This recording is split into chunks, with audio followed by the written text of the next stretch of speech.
कुठल्याही पिकावरती जर भुरीचा प्रादुर्भाव झालेला असेल, पावडरी मिल्ड्यूचा प्रादुर्भाव झालेला असेल आणि तो कंट्रोल करायचा, त्याचबरोबर जर आपल्याला हिरवापणा आपल्या प्लॉटमध्ये आला पाहिजे आणि पानं जे पूर्णपणे आहे प्लॉटचे हिरवे राहिले पाहिजे, टवटवीत राहिले पाहिजे, त्यासाठी बेस्ट कॉम्बिनेशन असणार आहे. व्हिडिओ शेवटपर्यंत बघा आणि व्हिडिओ जरी आवडला लाईक करायला विसरू नका, फॉलो करायला विसरू नका.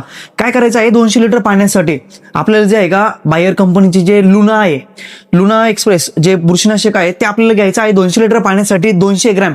आणि त्यामध्ये कुठल्याही चांगल्या कंपनीचे जे चिलिटेड मिक्स मायक्रोन्यूट्रन मिळत असतं आपल्याला, ॲमिनो बेस्ड चिलिटेड, तर ते आपल्याला 200 लिटर पाण्यासाठी 250 ते 500 ग्रॅम पर्यंत घ्यायचं आहे. 250 ग्रॅम जर आपला प्लॉट छोटा असेल तर 250 ग्रॅम घ्यायचा आहे. जर आपल्या प्लॉटला फळं वगैरे व्यवस्थित लागलेलं असेल, प्लॉट एक साधारणपणे 1.5 ते 2 महिन्याच्या आसपास झालेलं असेल तर आपण त्यावेळेला 500 ग्रॅम पर्यंत आपण घेऊ शकतो.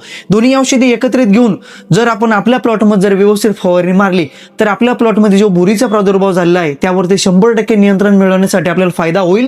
त्याचबरोबर आपल्या प्लॉटचे पानं हिरवेगार होण्यासाठी, पानांमध्ये हरितद्रव्य वाढवण्यासाठी, प्लॉट टवटवीत होण्यासाठी, प्लॉटची लाईफ वाढवण्यासाठी अतिशय जबरदस्त एक आपल्याला त्याचा फायदा होणार आहे. असेच नवनवीन व्हिडिओ बघण्यासाठी आपल्या चॅनलला फॉलो करायला विसरू नका. धन्यवाद.